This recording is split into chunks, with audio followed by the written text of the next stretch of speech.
I also learned that like the politicians, our own politicians, be also like are also they sell weapons. So some of those T groups get weapons from them. And weaponry makes money. Like honestly, all that like oh they're victims, they're being held like hostage to the YT Papa to do their dirty work. That's not even the case. They're just greedy and they don't care about us. They don't care about all that we are black, that blackness BS. They don't care. Money is the new skin color for them. So yeah. Check this out. Check this out. Why is it that in those countries you cannot even extradite an American who has done something in any African country back to Africa? Look at the Russia man case. They are trying to extradite, but their constitution, the law doesn't allow people to extradite their people. But Ooh, look at wow, us. Yes, wow. their law, their constitution doesn't. It doesn't matter what the person has done. You cannot extradite anyone from Russia. The only way you can arrest them is when they leave the soil of Russia. But look at us. We Let's are not. we are here. People come, Interpol, come and extradite our people to other Hmm. place. So do these leaders like? What do you think is happening? There So was. they cannot also make any laws like that nobody can extradite. Our leaders don't care about us. Oh, Senegal recently did that with France. Congo just sent Americans back after they created a coup, literally trying to unalive the president, but they got sent back. I saw that about the Russian guy, right? It was the Russian city. I mean, Russia said they can extradite him as well. That was crazy. That's crazy. That's crazy, man. This what you're saying is very true, brother, because that's something as Africans that we need to stand. No matter we need to understand. No matter if you're from Nigeria, Zambia, Gambia, all over the world, as black people, we face the same problem. So that's why it's important for us when we engage like this to hear each other's cries and try to get to the bottom of this. Now, of course, it's difficult to give you guys that responsibility, but you guys must hear our cries and understand where we're coming from instead of fighting, which is not gonna solve anything because everywhere where a black man goes, it's a problem. We all face the same problems. So us, this division, Nigeria, South Africa, it's not gonna do anything for us. The white people are looking at us now, laughing. Divide and conquer. This is how they colonized us in the first place. So if we continue to pour, paraffin on this fire that is igniting, it's only going to kill us as black people. So Stay on the live. But just to say analyze. that, me honestly, I don't care about the white tea papa like that anymore. Like, after just once you dig deep into the politics in Africa, you realize the biggest problem, honestly, it's not even the white tea papa at this point because it's the greedy politicians that look just like us doing it. And a lot of times we tend to treat them like victims. That's why it's so hard to hold them accountable because a lot of times we have talking points of treating them like they're victims being held hostage while they're just greedy people making money out of their own people's suffering. You have them doing deals that are not benefiting the people but benefiting their pockets. They don't care about the people. But I would say we it's focus 50-50 so though. much on the YT Papa to the Wait, point wait, where wait. You what? they Let me literally let me run from accountability. let me They ask you this. literally are able to skip Let accountability. her I finish. Let don't her care finish. where the money is coming, who is funding what. I care about the person taking the actions. The person taking the actions a lot of times, especially in my country, are not held accountable. And a lot of times we just put it down to the YT man funded it.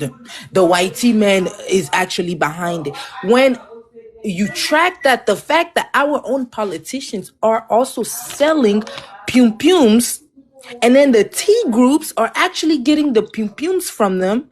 A lot of them are using these chaos created in their countries to stay in power. You start to realize that our biggest problem is them. Without getting at them, we would never stop the white man. Literally. Our biggest issue is the people that look like us that we keep protecting by giving accountability to the whitey man. The whitey man is far away. Kids in Congo will hug a whitey man before they hug a Rwandan. Mhm. But So, this, to say in the white man, we need to watch out for the white man. We need to unite. We need none of that. Forget the unity. Forget open borders. Forget none of that until we see the leaders that are in office have sense. I don't want to unite with the country next to me while the leader is stealing from me. The leader is unaliving my people. Yeah, I want to speak about the whitey man. That is giving the accountability away.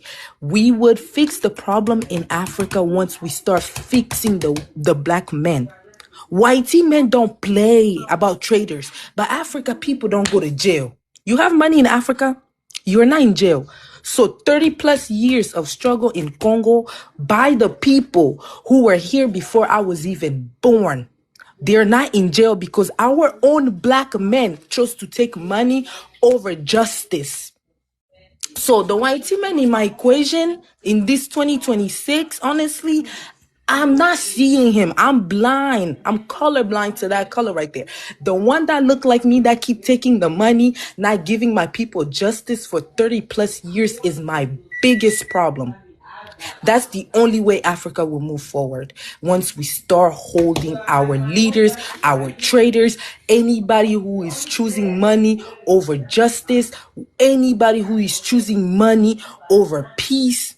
A lot of the chaos that is created in Africa is created by the people that look like us. It's the sad truth. The only way we can fix Africa is when we wake up to that.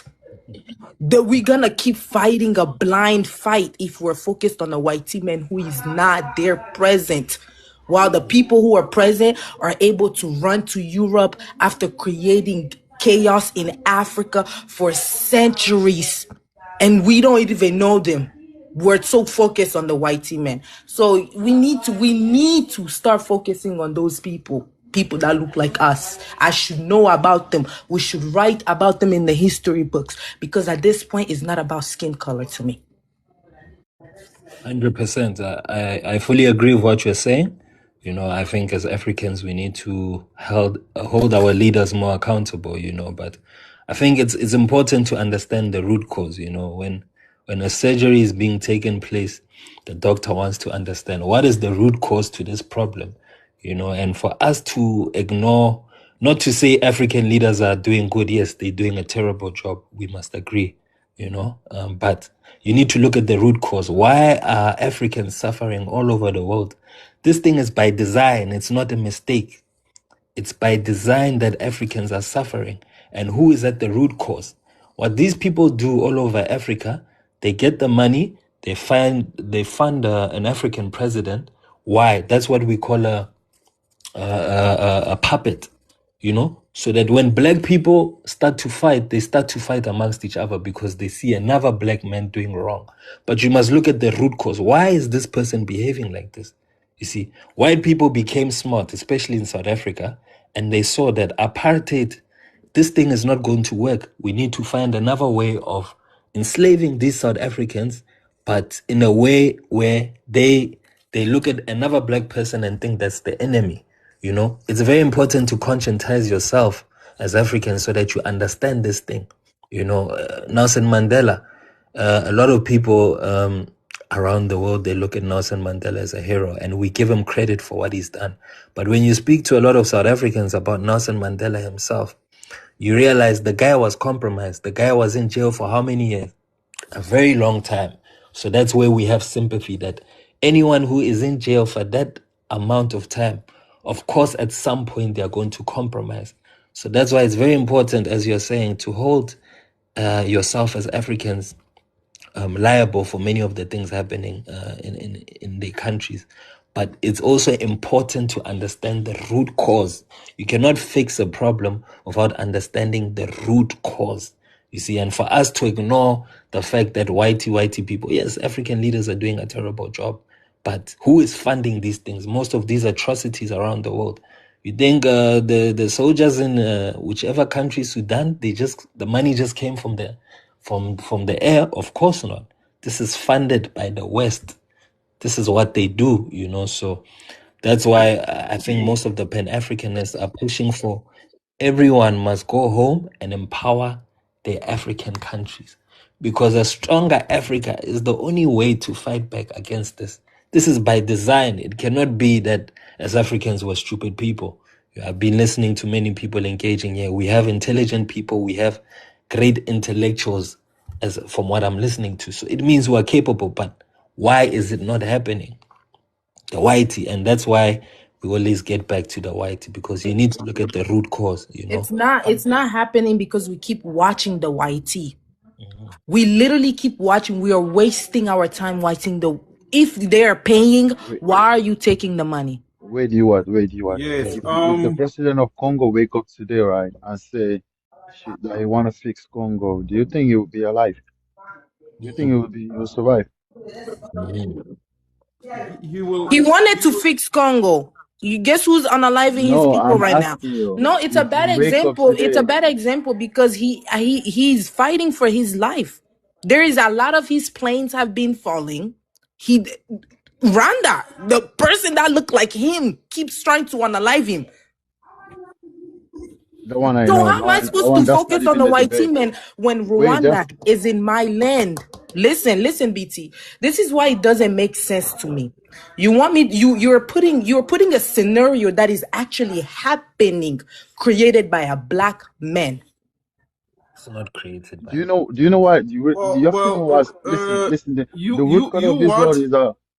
Wait. Uh, The root cause of this all is that these people create a problem, then they come out as the savior to fix it, right? It's the same as what they do in Rwanda as well, right? That's why Kagame even came out as the savior to fix it, right? During the genocide that was happening between Rwanda. If that was also a how should I say, a war or genocide that they instigated themselves, and then they bring another person to come as the savior. So I do agree with that part that they do use that person, right? But also, let's be honest, if the president of Congo wake up today and say he want to fix Congo by himself, next week he will be gone, You're giving me a right? scenario So that I know I'm already not saying that exists, BT. I'm not supporting what he's doing, but No, that's no, why I because you said keep you that. keep Of course, saying if you imagine today if the president, you're giving me a scenario that already exists. Our president wanted to take control over our minerals that Rwanda have been stealing from for centuries with a president who is black.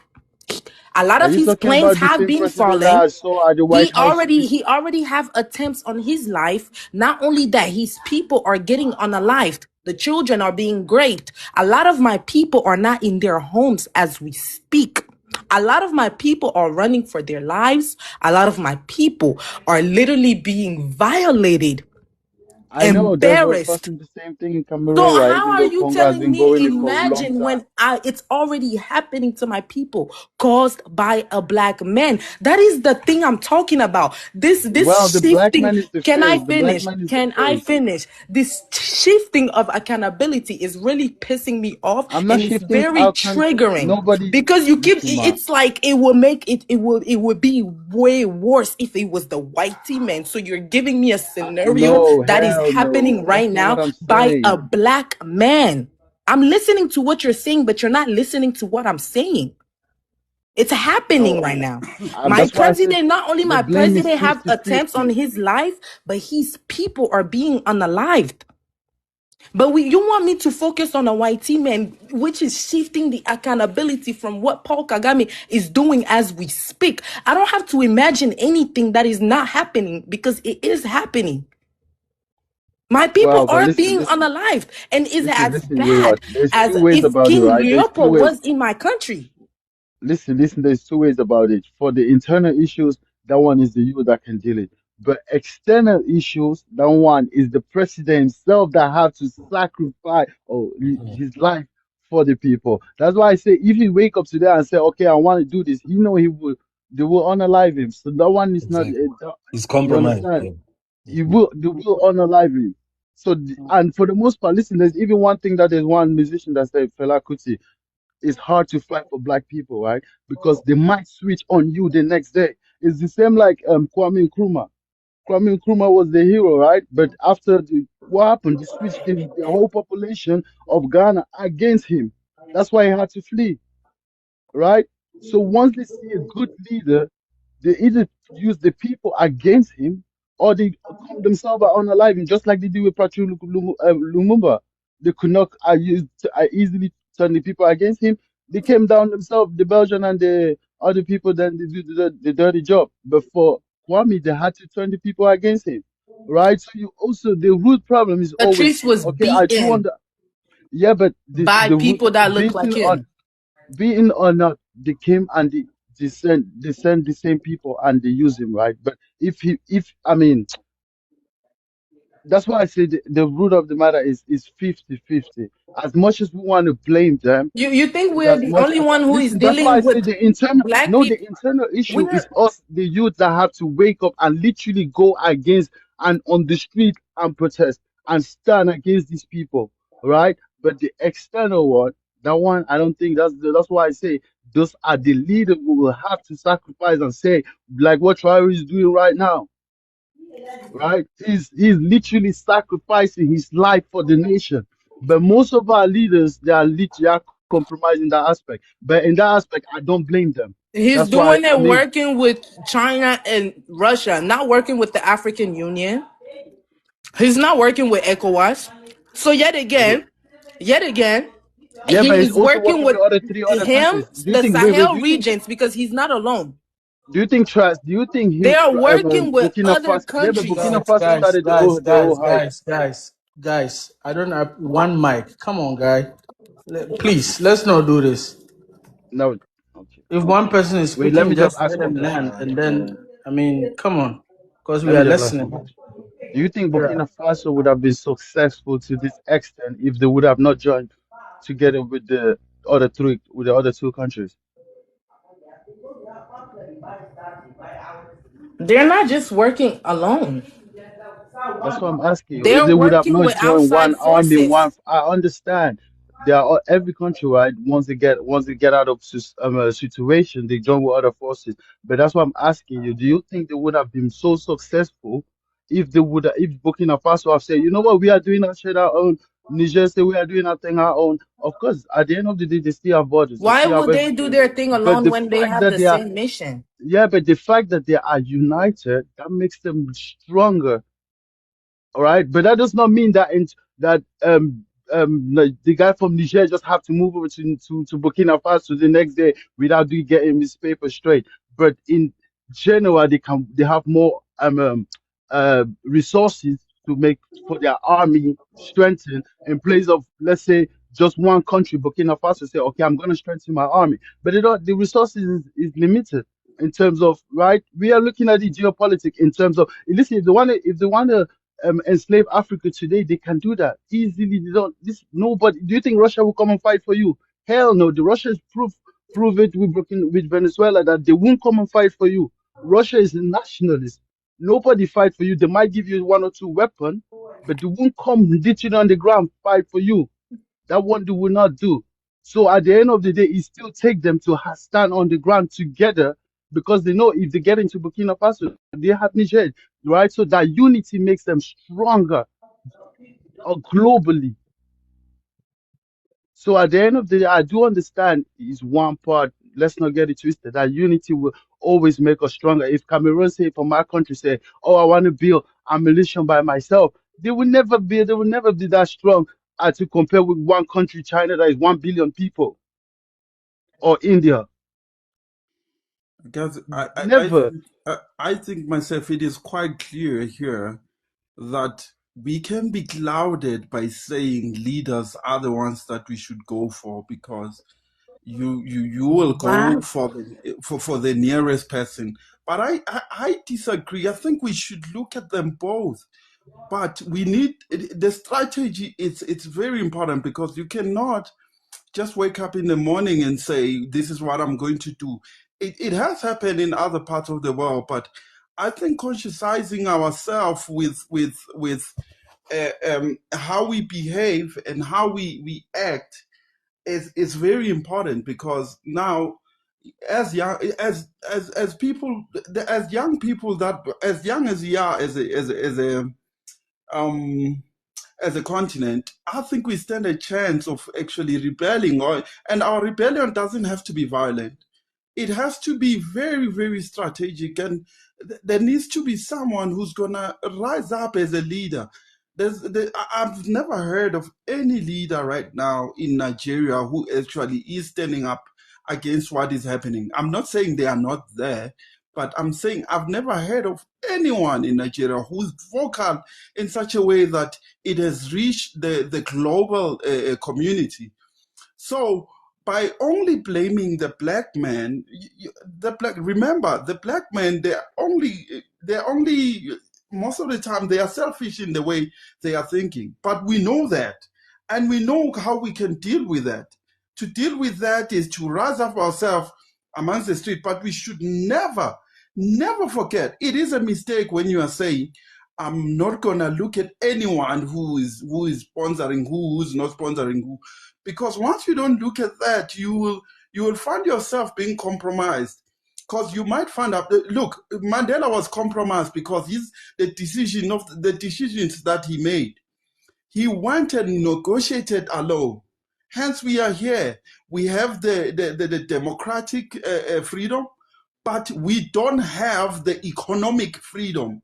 And that's one thing that black South Africans now, they want. And that has to also be, because it goes hand in hand with the land. But now you find, when a black man is being frowned upon by a white man, you should know that's the right person. Now, if you can look at leaders like Chris Hani in South Africa, the reason why he was killed because he had a perfect Stay on the live. plan. He had a perfect plan of how he was going to go about the transition that was going to happen. We are going through something what is called a GNU in South Africa, which is very bad for us. It makes us to be very vulnerable as black people. It happened in 1994, whereby the black government that was coming in, they were working hand in hand with the white apartheid former government. So now, what I'm saying here now, it's not going to help us to actually have full control of our continent if we just say we're just gonna wake up in the morning and chase out the black man, because you don't know what power that they might actually come back with, because we have actually discovered that they've actually sold us as Africans. But we need to change the psyche, how we do things, because someone has done this, and what happened? Civil war. So we need to do it in such a way that no one will get. I know there will be casualties, but it shouldn't be as bad as the Rwanda of 1994. Thank you. So whenever we start speaking about your accountability, it becomes the white man. Honestly, nobody knows more about slavery than me. And the effects of colonization, I hear it every day. Every time I hear a black person say something, I know a word for it for a reason. But we're not moving forward because of people that look